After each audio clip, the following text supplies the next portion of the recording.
شروع کرتا ہوں اللہ کے نام سے جو بڑا مہربان اور نہایت رحم کرنے والا ہے۔ شعبہ نے کہا، میں نے قتادہ کو حضرت انس بن مالک رضی اللہ تعالیٰ عنہ سے حدیث بیان کرتے ہوئے سنا۔ انہوں نے کہا، کیا میں تمہیں رسول اللہ صلی اللہ علیہ وسلم سے سنی ہوئی ایک حدیث بیان نہ کروں؟ یہ حدیث میرے بعد تم کو کوئی ایسا شخص نہیں بیان کرے گا جس نے وہ آپ صلی اللہ علیہ وسلم سے براہ راست سنی ہو۔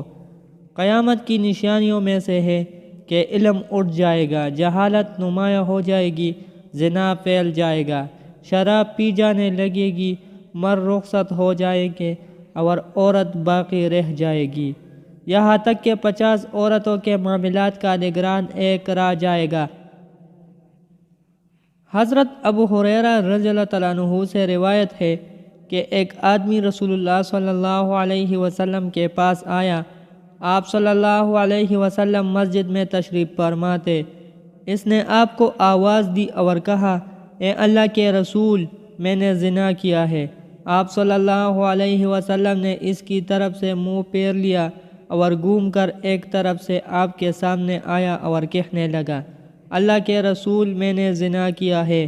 آپ نے پھر اس سے منہ پھیر لیا حتیٰ کہ اس نے آپ کے سامنے یہی کلمات 4 مرتبہ دہرائے۔ جب اس نے اپنے خلاف 4 گواہیاں دی تو رسول اللہ صلی اللہ علیہ وسلم نے اسے بلایا اور پوچھا، کیا تمہیں جنون ہے؟ اس نے کہا، نہیں۔ آپ نے پوچھا، کیا تم نے شادی کی ہے؟ اس نے کہا، جی ہاں۔